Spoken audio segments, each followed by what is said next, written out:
We've definitely had an increase in patients coming to the emergency department. Maine Medical Center toxicologist Dr. Mark Nevin says they're admitting dozens of young children for something he never really saw until after marijuana became legal in Maine. Nobody knows that they've ingested the gummy bear between the couch cushions. It's a warning the I-Team heard from the Northern New England Poison Center last year. Cannabis gummies are finding their way into toddlers' mouths. I had a case where we figured out a child got 500 times what would be a normal dose just eating some gummies. That was one of the record 41 cannabis poisoning calls placed in 2023. Occasionally we have kids who need high amounts of oxygen or even pressurized oxygen through something called a BiPAP machine. Dr. Nevin says many of these cases are scary to see and treat. Young children often ending up in the ICU for days, left to wait out the high. Are there possibilities where a child could die if not seen by a medical professional in time for certain exposure to cannabis? So we have not seen a death from cannabis, and I think that's great.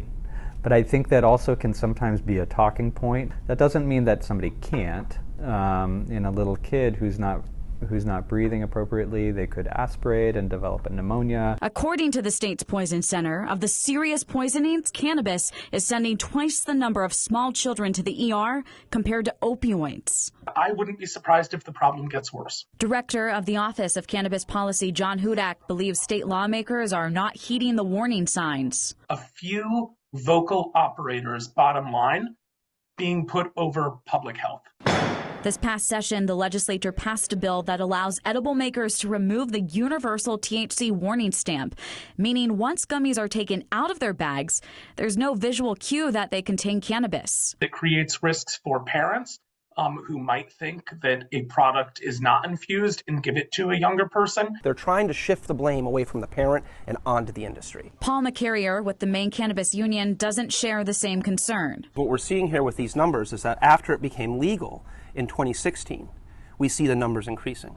Yes. So you're seeing people who are coming forward and being honest with poison control about the fact that people have had cannabis ingestion. But if nothing changes, doctors say more toddlers will head to the ER this year. I think safety is a real concern, and I think the cannabis industry should really own that. Do you think enough education is being done for the parents out there? Oh, absolutely not.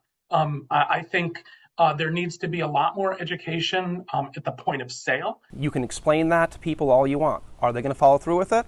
When it comes down to the idea of personal responsibility, is that something we can legislate? Officials stress accidents do happen, and the parents are taking the right first step in calling the Poison Center for help.